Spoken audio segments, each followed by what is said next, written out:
नमस्कार, मैं हूं सौरभ दीक्षित और आप देख रहे हैं विस्तक।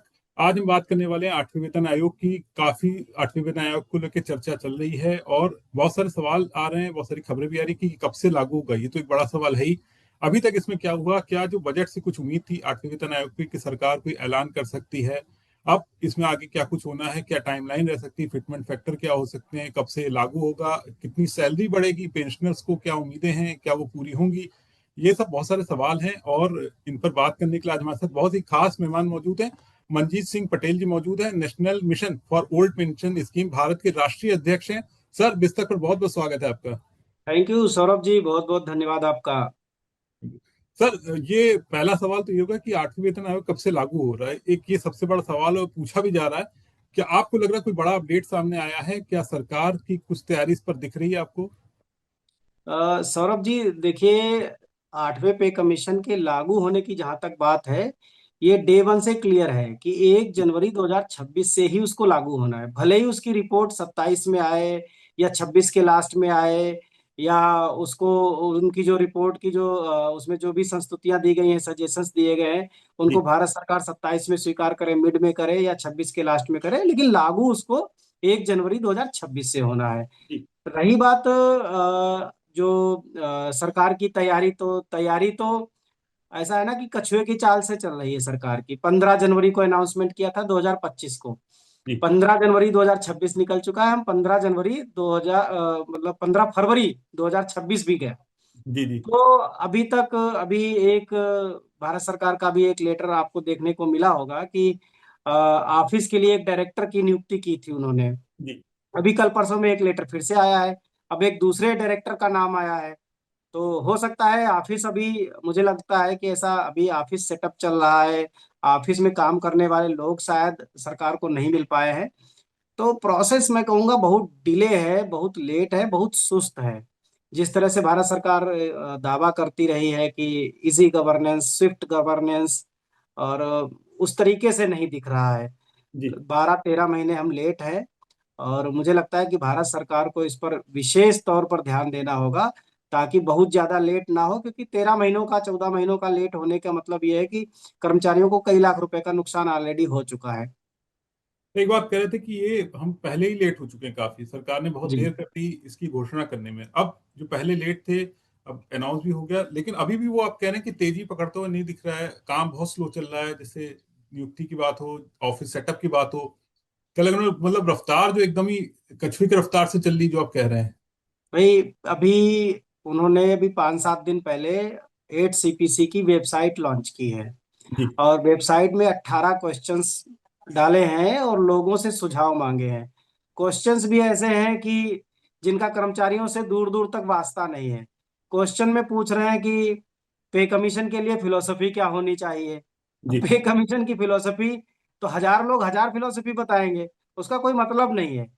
अगर आपको पूछना ही है तो सीधे सीधे ऑनलाइन ही कर देते कि लोग अपना एसोसिएशन से अलग कॉलम दे देते, उनका लिंक अलग कर देते, पब्लिक का अलग लिंक कर देते, और लोग जी। वहां आप उनसे सीधे पूछ लेते कि फैमिली यूनिट्स कितनी ली जानी चाहिए, 3 कंसिडर होनी चाहिए कि 5 कंसिडर होनी चाहिए। आप रिलीवेंट क्वेश्चन पूछते हैं। मतलब जो सवाल है उनको देख करके बड़ी नाउम्मीदी और बड़ी निराशा दिख रही है। तो उसकी डेट दे रखी 16 मार्च, लास्ट डेट पब्लिक से जो उन्होंने मतलब जो है सजेशंस लेने की। जी। तो इसका मतलब ये है कि 16 मार्च तक आयोग अपनी बैठकें करेगा ही नहीं। पहले इसको सबमिट करे, लोग करेंगे। उनको जी। देखेगा या नहीं देखेगा ये तो खैर वक्त ही बताएगा, ये तो सरकार बता पाएगी कि कितना देखते हैं कितना नहीं देखते। लेकिन तरीके से काम अब तक शुरू हो जाना चाहिए था। अब तक बैठकें डिक्लेयर हो जानी चाहिए थी कि पे कमीशन ने किसी एसोसिएशन को, किसी यूनियन को या जेसीएम को, किसी को भी इनवाइट जी। किया है इस मसले पर बातचीत करने के लिए। ये होना चाहिए था अब तक। तो इस लिहाज से सरकार बहुत स्लो चल रही है, और मैं बार बार कहता हूं कि सरकार इसको उत्तर प्रदेश विधानसभा चुनाव की तरफ अगर ले जाएगी, जी। और अगर अगर फिटमेंट फैक्टर ठीक नहीं दिया, तो ये जो सोच करके ले जा रहे हैं कि इसका बेनिफिट, तो उसे नुकसान हो सकता है।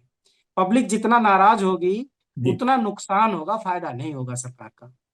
तो क्या सर ये जानबूझ के डिले किया जा रहा है, धीरे धीरे चला जा रहा है? और जो सवाल आप कह रहे हैं, क्या सवाल ऐसे होने चाहिए थे, मतलब जो पूछा जाना चाहिए था कि फिटमेंट फैक्टर क्या हो सकता है, क्या रखना चाहिए, सैलरी कितनी बढ़नी चाहिए, कुछ इस तरह के पेंशन जो हैं उनको क्या बेनिफिट मिलना चाहिए, कुछ इस तरह के सवाल होने चाहिए जो कि सवाल वैसे नहीं है। कोई जी मतलब नहीं इन सवालों का। सौरभ जी, मैंने इसको पिछले ट्वीट में भी कहा था कि सबसे पहले आयोग ये क्वेश्चन पूछता कि आयोग की रिपोर्ट आपको क्या लगता है कितने दिन में देनी चाहिए। जी पहले आयोग अपने ऊपर बात करता, फिर ये पूछता कि अब तक फैमिली यूनिट्स 3 कंसीडर की जा रही थी, कि आपके हिसाब से कितना होना चाहिए यूनिट्स, उसके ऊपर बात करें। जी तीसरा सवाल ये होना चाहिए था कि भारत में भी अब जो लाइफ एक्सपेक्टेंसी है वो 70 साल को पार कर चुकी है। हमारी जो सबसे बड़ी समस्या है वो ये है कि हमारे यहाँ डेली वेजेस, संविदा पे काम करने वाले कंट्रेक्चुअल स्टाफ कई कई साल के बाद जो है 10 10 15 15 साल के बाद उनको रेगुलर किया गया है, और वो लोग जो रेगुलर हुए उन्हें मुश्किल से 10 से 15 साल रेगुलर सर्विस में मिला, और ऐसे में आपने एनपीएस लागू कर दिया। तो सबसे बड़ा सवाल यहाँ पर होना चाहिए कि क्या भारत में रिटायरमेंट की एज को बढ़ाना चाहिए, 60 से बढ़ा के 65 साल, या 65 साल से बढ़ा करके 70 साल किए जाने की जरूरत है।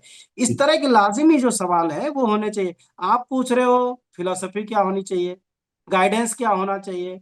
हाँ मतलब दुनिया भर के वो जो जिनका कर्मचारियों से क्या ही वास्ता है वो सवाल पूछ रहे हैं, तो इसका मतलब ये है ना उन सवालों का कोई मतलब है और ना उनके जवाबों का कोई मतलब है। मैं मतलब आपके माध्यम से भी भारत सरकार से और 8 CPC से भी ये दरख्वास्त करूंगा कि आप जो है सवाल वो पूछिए जो पब्लिक के मतलब के हैं, कर्मचारियों के मतलब के हैं। उनसे ये पूछिए कि पहला वेज जो पहला लेवल है, जी लेवल 1 से लेकर के लेवल 18 तक है, पहले लेवल की मिनिमम सैलरी आज की डेट में क्या होनी चाहिए, क्या एक्सपेक्ट करते हैं, कितनी जरूरत है। उनसे पूछो, प्रॉब्लम्स पूछो उनकी। आप पूछ रहे हो जैसे कि एमबीए का कोई क्वेश्चन पेपर बना दिया है कि इससे एमबीए का मतलब जो है सिलेबस पूछ रहे हो आप, तो वो इर्रिलेवेंट है। तो ऐसे ही समझता हूँ कि उनका कोई मतलब नहीं है सौरभ जी।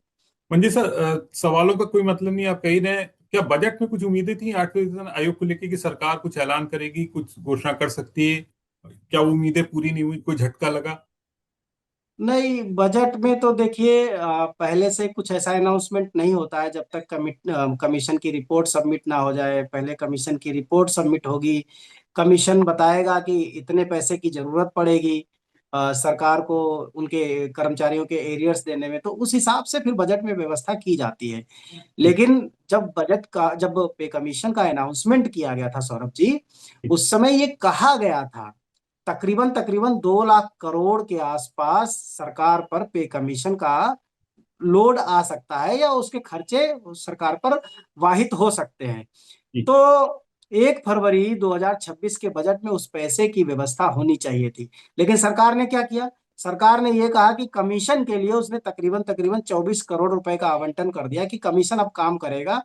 तो 2 करोड़ रुपए मतलब 18 महीने के हिसाब से अगर देखा जाए तो उसके पास 1 करोड़ से ऊपर हर हर महीने का एवरेज है उसके पास। तो वो उसके नाम अलॉट किए हैं कि भाई कमीशन का ऑफिस सेटअप होगा। मैं ये कहूंगा कि फिर भी चलो ठीक है, बहुत बुरा तो नहीं। लेकिन जब आपने 2 लाख करोड़ का खर्चा पहले बता दिया तो इस बजट में उसका आवंटन भी कर देते लगे जी हाथ, तो लोगों को भरोसा हो जाता कि आप पे कमीशन के मुद्दे पर आपकी जो इच्छा है वो सकारात्मक है, मंशा आपकी सकारात्मक है। वो नहीं दिखी तो उससे कर्मचारियों को निराशा हुई। अब अगला बजट आएगा 1 फरवरी 2027 को, तो जी इसका मतलब ये है कि कमीशन अपनी रिपोर्ट 1 फरवरी 2027 से 2 3 महीना पहले कम से कम दे दे। तो 2 3 महीना पहले देने का मतलब है कि दिसंबर से पहले पहले, यानी नवंबर से भी बल्कि पहले पहले। हम कह रहे हैं कि नवंबर से, अगर मंशा साफ है तो नवंबर 2026 से पहले पहले सरकार को या कमीशन को अपनी रिपोर्ट हैंडओवर करनी पड़ेगी, सबमिट करनी करनी पड़ेगी। अब आप देखिए, फरवरी में काम शुरू नहीं हो पाया तो आप मार्च अप्रैल मई जून जुलाई अगस्त सितंबर अक्टूबर, 8 महीने बचते हैं। 8 महीने अगर टेक्निकली देखा जाए जी कि आयोग के पास टेक्निकली 8 महीने हैं अपनी रिपोर्ट देने के लिए, ताकि उस रिपोर्ट के आधार पर भारत सरकार अपने बजट में उस पैसे की एरियर की व्यवस्था कर सके। अगर जी नहीं कर पाती है फरवरी से पहले पहले, अगर सरकार कमीशन रिपोर्ट नहीं सबमिट कर पाती है, तो इसका मतलब क्या ये माना जाए कि फरवरी के बजट में भी कर्मचारियों के लिए एरियर का प्रबंध नहीं होगा, और जी फिर वो क्या फरवरी 27 की बजाय फरवरी 28 जाएगा? ये एक बड़ा सवाल है सौरभ जी जी। और मैं इस सवाल को बार बार उठाता हूं कि पे कमीशन को भी समझना चाहिए। अगर फरवरी 28 में आप जाओगे तो लागू होते होते 28 का मिड हो जाएगा। जी तो जी क्या आप लोकसभा का चुनाव तो नहीं देख रहे हैं? जी। तो वैसे ये आप। कर्मचारियों के मन में शंका है, बहुत भयंकर शंका है कि सरकार इसको 2029 तक खींचने के मूड में है क्या?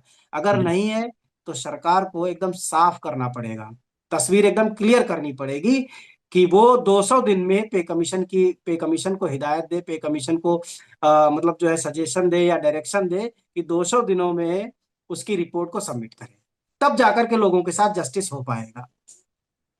वैसे सर, आपने एक बात की कि ये लागू जो है 1 जनवरी 2026 से ही होगा, चाहे डिले जितना भी हो जाए।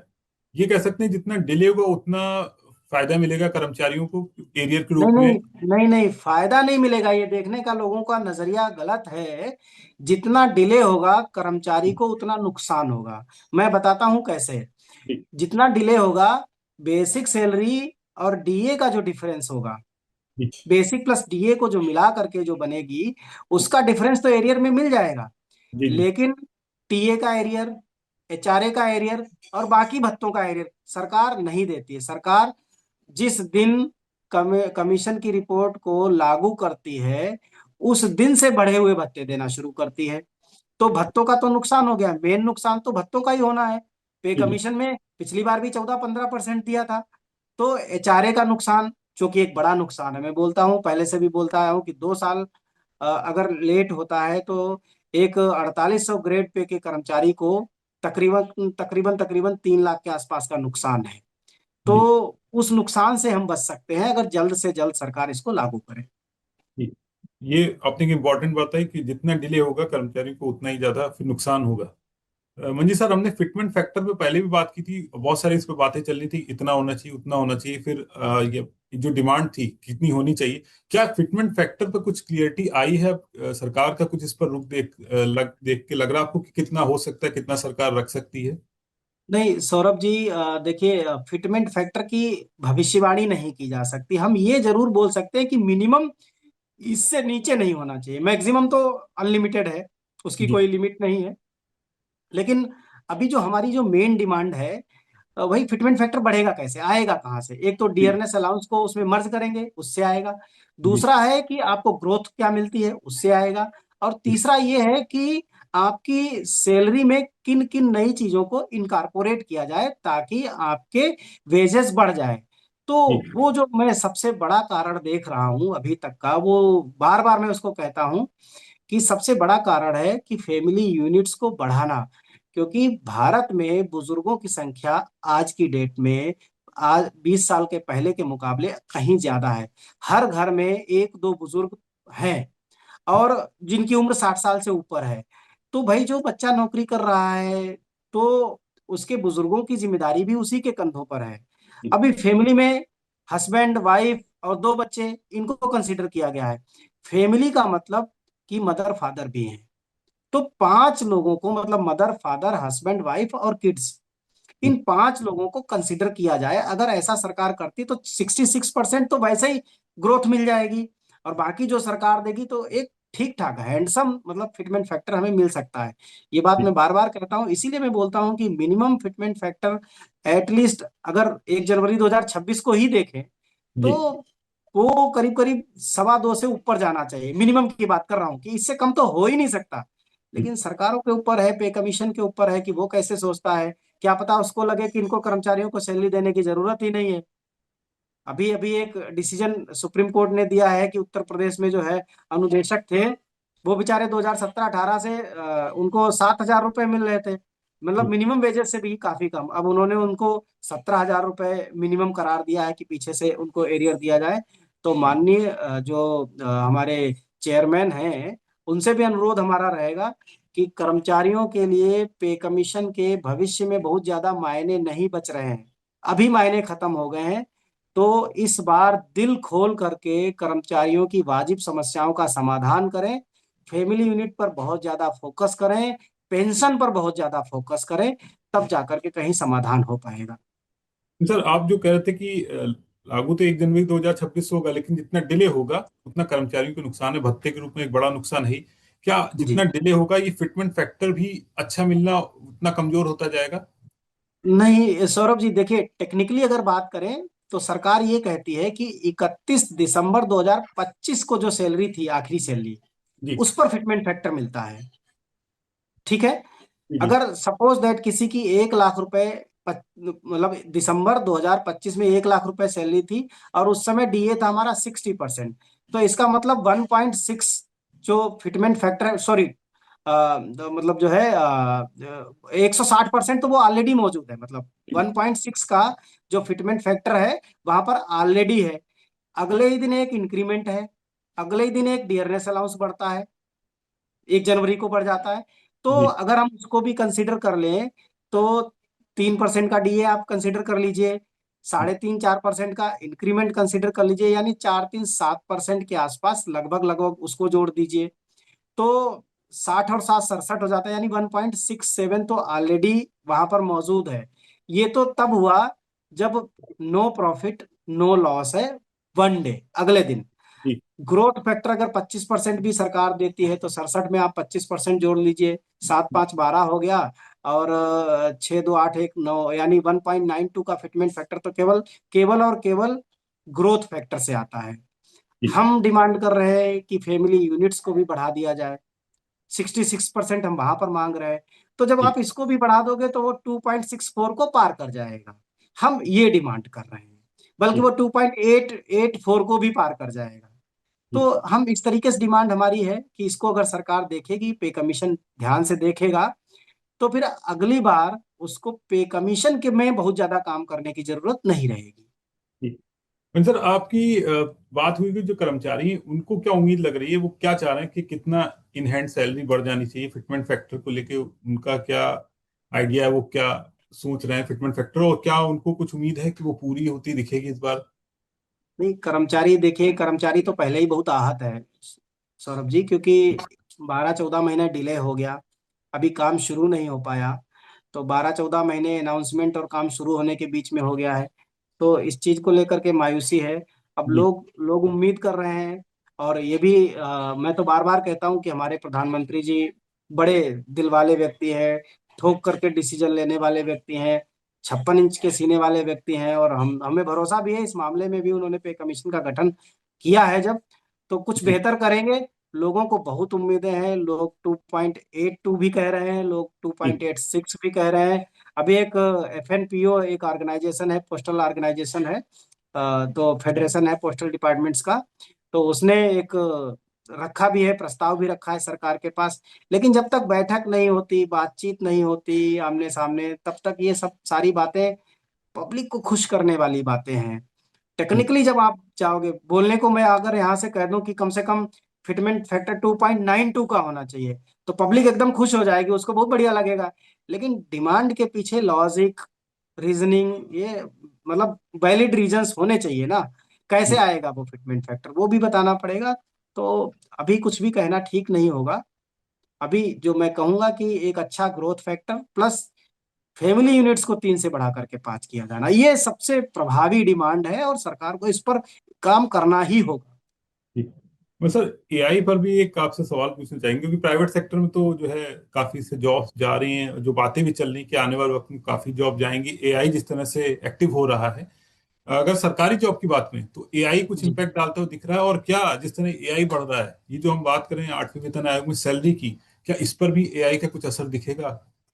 देखिए, मैं ये कहूंगा कि एआई क्या है, एआई एक ट्यूटर है, एक आपका गाइड है। वो कैंडिडेट नहीं है कि ठीक है, एआई की सपोर्ट से भी अगर डॉक्टर को सर्जरी भी करनी होगी तो एआई की सपोर्ट लेगा, एआई की कैलकुलेशन बहुत शार्प होगी और जी बहुत करेक्ट होंगी। लेकिन आदमी की जरूरत कभी खत्म नहीं होगी। हाँ, ये बात जरूर है कि जहां पर डेटा से संबंधित बहुत ज्यादा काम है, डेटा एनालिसिस का काम है, डेटा सिंथेसिस का बहुत ज्यादा काम है, वहां पर सौरभ जी डेफिनेटली एआई का प्रभाव रहेगा। क्योंकि जी आदमी जो कैलकुलेशन करेगा, एक टाइम ज्यादा लगेगा, वो ह्यूमन बीइंग तो टाइम लेगा ही लेगा, लेकिन एआई की कैलकुलेशन होगी, डेटा एनालिसिस होगा, बहुत शार्प होगा, बहुत हद तक करेक्ट होगा, गलती होने की संभावना बहुत कम होगी।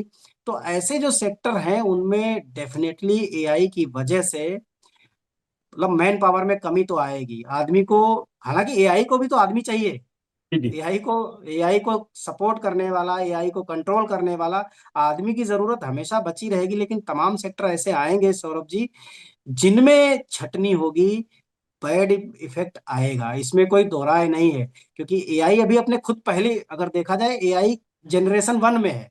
जी जी जब एआई जनरेशन 2, 3, 4, 5 में जाएगा तो आप सोचिए कि इम्पैक्ट तो डेफिनेटली आना है।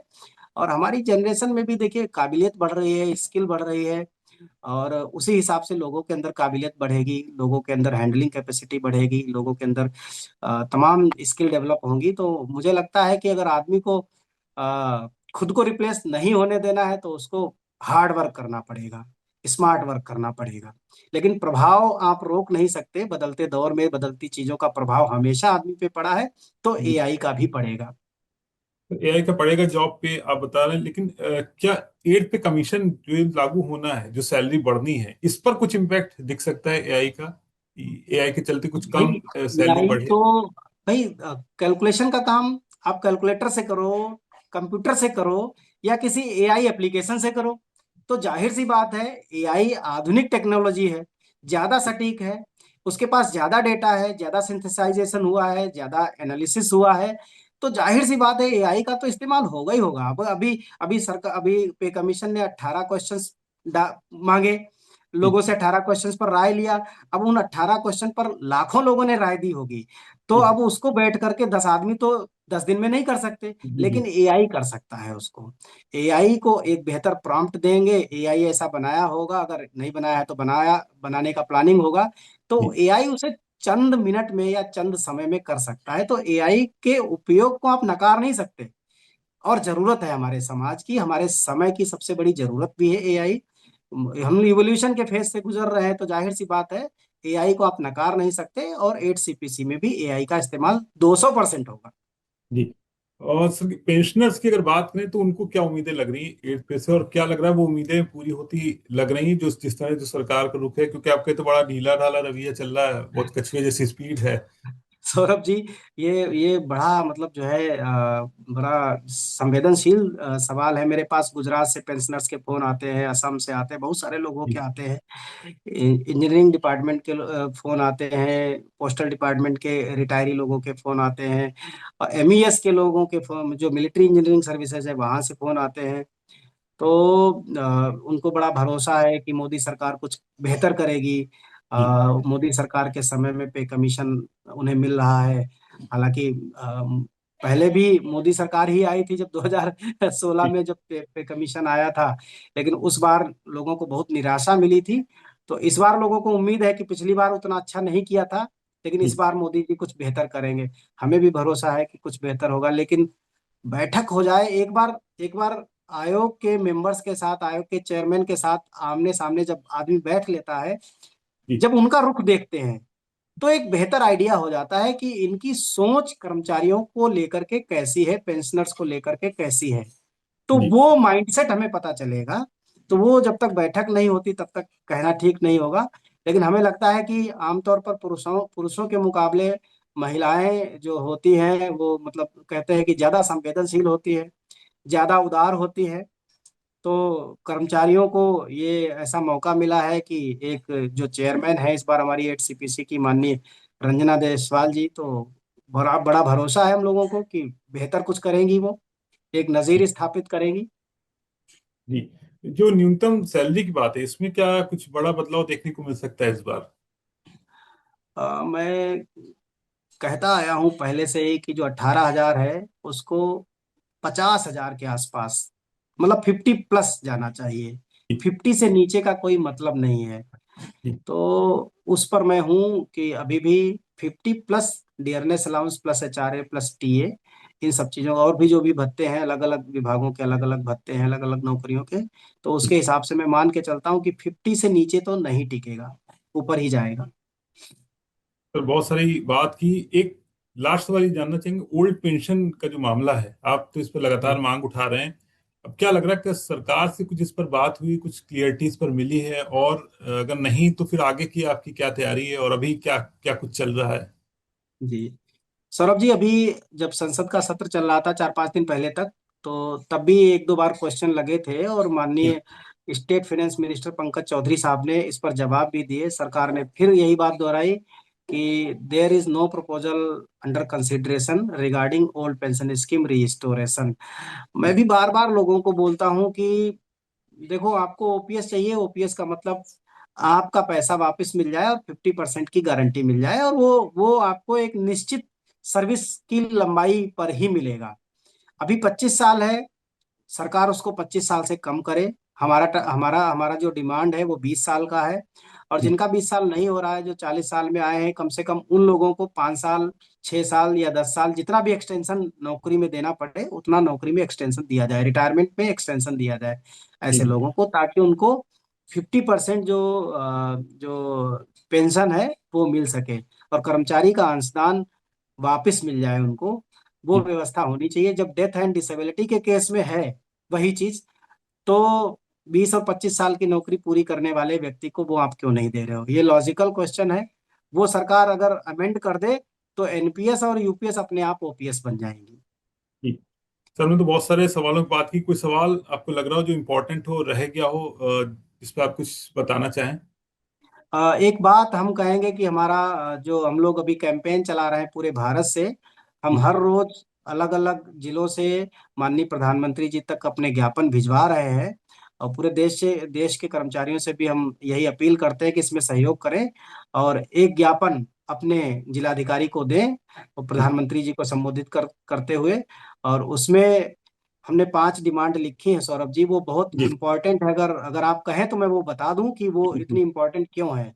हमने हमने उसमें डिमांड की है कि पहला जो पे कमीशन है उसको 200 दिन में रिपोर्ट सबमिट करें। हमने ये कहा है कि केंद्र सरकार के कर्मचारी हों चाहे राज्य सरकार के कर्मचारी हों, बेसिक स्ट्रक्चर जो सैलरी का है वो सबका एक जैसा सरकार सुनिश्चित करे। जी। और जो सेंट्रल गवर्नमेंट की पॉलिसी है वो डायरेक्ट यूनियन टेरिटरीज पर लागू हो, उसके लिए बीच में ये इंडोर्समेंट और ये तमाम तरीके का जो प्रोसीजरल डिले है ये ना हो। और जिन कर्मचारियों को, जैसे मध्य प्रदेश है, छत्तीसगढ़ है, बिहार है, जिनमें टीचर्स को 10-10 साल, 15-15 साल की नौकरी के बाद रेगुलर किया गया, उनको जब से उन्होंने ज्वाइन किया था वहां से उनकी नौकरी माने, और उसी के आधार पर पेंशन और वेतन भत्ते सभी के लाभ उनको दें। इस तरह की हमारी डिमांड है। तो हमें भरोसा है कि इस बार माननीय प्रधानमंत्री जी कुछ बेहतर कदम उठाएंगे, और देश के पेंशनर्स और कर्मचारियों को जरूर न्याय मिलेगा, कुछ बेहतर मिलेगा। जी।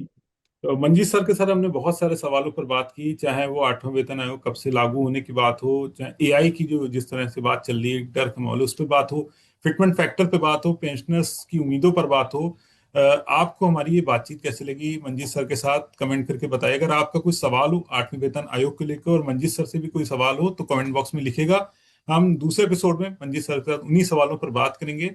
सर, आपने बिस्तक को अपना समय दिया और बहुत सारे सवालों पर हमने बात की। बहुत बहुत शुक्रिया sir. Thank you sir. Thank you sir, thank you Saurabh ji, बहुत बहुत धन्यवाद आपको।